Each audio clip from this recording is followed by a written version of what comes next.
come from the future with a warning. Take note of what Baggy Hi-Fi tells you before it's too late.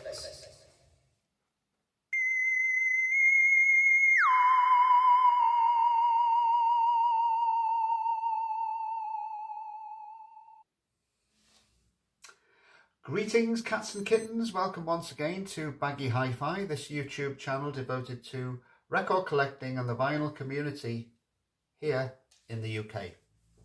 Well, this video is going to be a response to a thread set by Rob Walker over in the Northwest. He did a video recently which was just featuring illustrated album covers, sleeves designed by artists as opposed to record sleeves, record covers which are photos or just designs. And being an arty kind of person myself who has been known to do some illustrations and also have some comics published, I thought I would respond to this one. And if you want to see any of my recent work, this is the most recent. It's in an anthology called Ugly Mug number 7, and have a few comic strips in here. Now, I've long been a collector of comics, probably longer than I've been collecting records. And so I thought the angle I would take with this response video would be to show album cover designs illustrated by artists who are better known as comic artists. So I think I've got 10 here. Most of them are illustrated by those comic artists and others are just sort of connected with comics. So I'll show you the first one. We're going to go back to the late 60s. Famous underground cartoonist Robert Crum, American artist, and this is an album that he actually recorded himself. Robert Crum first came to prominence in the sort of Haight-Ashbury underground culture of Flower Power 60s. He published Zap Comics, first of all, along with another few underground comic artists. But Robert Crum was quite cynical and skeptical about the whole hippie scene, even though he was pretty much in it. And he didn't really like psychedelic music either. The music he liked was 1920s, 1930s jazz. And so his band, the Cheap Suit Serenaders, recorded this album of old-timey music. And here's some of his old-timey illustrations there. He also did a famous record cover for one of the Janis Joplin albums as well, which I don't have. I'll show you one of, what I'm going to do in this video is show album cover and then a comic by that artist. So that's Robert Crum's album cover I've just shown, and here's one of his very early underground comics anthologies, Zap Comics. Featured one of his characters, Mr. Natural, and he was famous for doing that famous image of keep on trucking, but still going today and producing really fine work. Next one, still in the same era and the same bunch of artists. This is an album cover designed by Rick Griffin of a Grateful Dead album, one of their earlier psychedelic albums. Aoxomoxoa, brilliant record. This is an original. You can see the style is very detailed, very elaborate lettering, which is really quite hard to read. All of his sort of figures and designs all look quite kind of as if they're made of chrome or metal. And if I show you one of his covers for Zap Comics, one of Rick Griffin's artist covers here, that kind of style, not too far removed from the Grateful Dead sleeve of Aoxomoxoa. So that's Rick Griffin.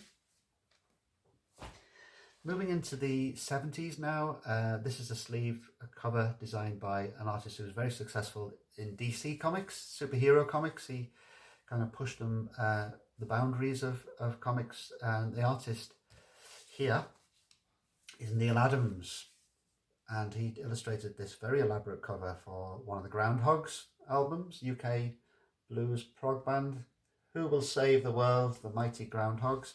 This is extremely elaborate cover, which is actually is a comic strip designed by Neil Adams. It does actually tell a story. Fold out there. And that's the back. Neil Adams' style was quite different from the sort of bold line of Marvel comics, the sort of Jack Kirby style. It's much more textured, much more sort of sketchy. I'll show you one of his comic book covers from The Phantom Stranger from the early 70s. That's a Neil Adams cover featuring a Swamp Thing kind of character. So that's Neil Adams illustrating the Groundhogs. Moving now into the late 70s, well, an artist who became well known in the late 70s first by a British artist called Savage Pencil. His real name is Edwin Pouncey. Done lots and lots of covers and t-shirt designs, skateboard designs. This is a compilation that Savage Pencil put together of music from biker movies, Hell's Angels movies, called Angel Dust. That's one of his designs, colour designs of a scary biker. That's some of his wacko lettering. Nice kind of a vulture on the back there, and then lovely gatefold there.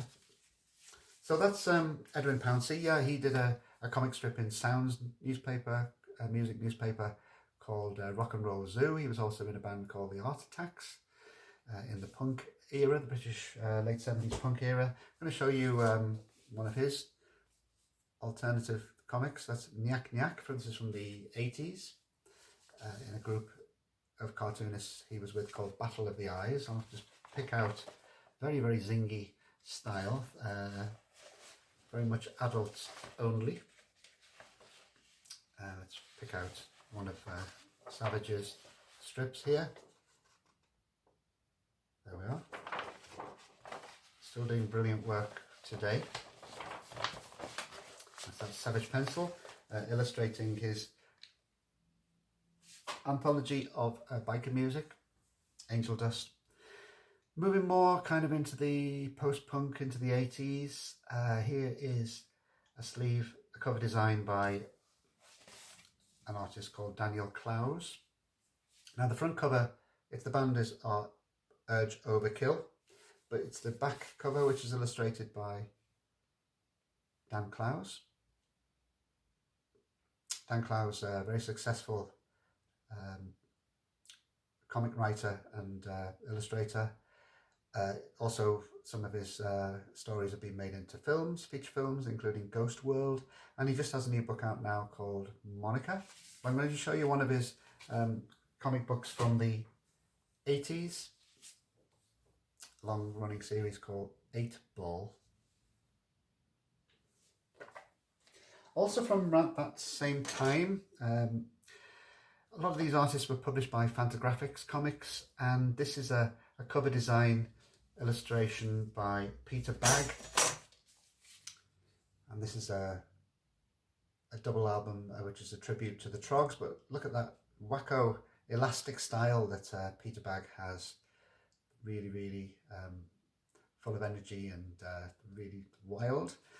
He's still going now, and Peter Bagg did a long running series called Neat Stuff, following a lot of it was following the life of a suburban American sort of blue collar family called the Bradleys, and there's this character Buddy Bradley there.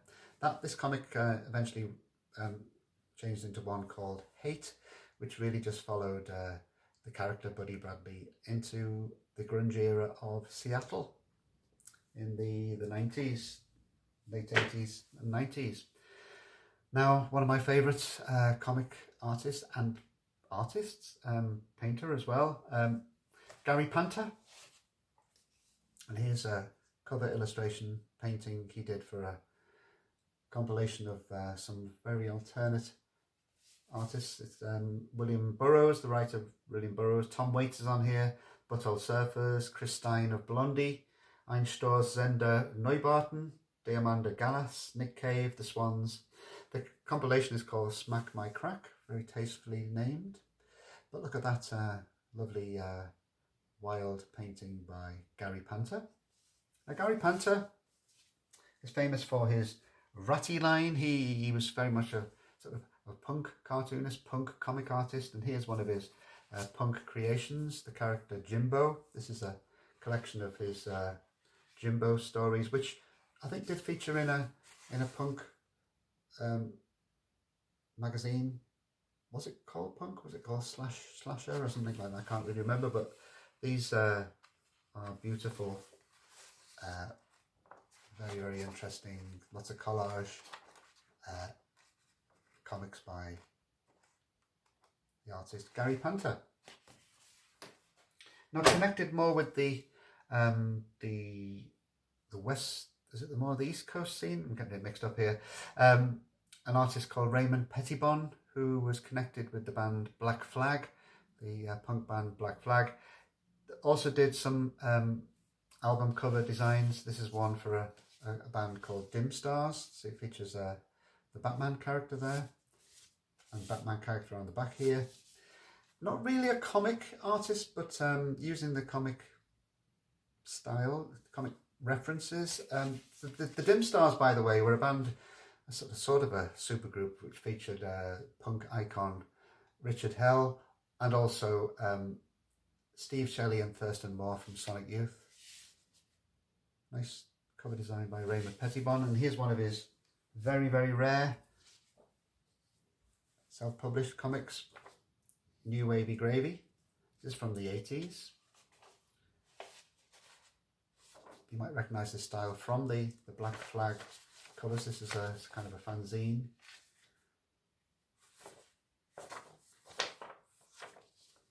Raymond Pettibon is now more or less a kind of a gallery artist who sells his work for thousands. These last two are kind of cheeky ones because they're not really covers illustrated by comic artists, but they're very much comic connected. The band The Archies, who first were a comic book. These weren't a real group because they had a massive hit with Sugar Sugar, a cartoon band really. They were, obviously real musicians played on the Archie songs, but Archie Comics were going in America since the 40s, late 40s into the 50s and 60s, still going now. Characters Archie and his friends, Betty and Veronica and Jughead. This is a nice Archie comic from the very early 60s, Archie's Pals and Gals.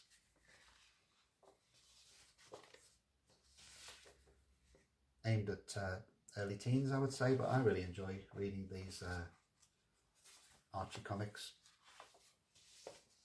Various artists worked on the Archie comics, and this last one is a reference to a giant of comics, Jack Kirby, creator with Stan Lee of Fantastic Four and the Avengers, many other characters who are still very much with us now in the Marvel universe. I thought I'd include this one as my final, the 10th record, because it's not illustrated by Jack Kirby, but it cheekily features one of his characters, Galactus, who was a character which turned up in Fantastic Four comics. And this is Can's first official album, Monster Movie, original copy on United Artists.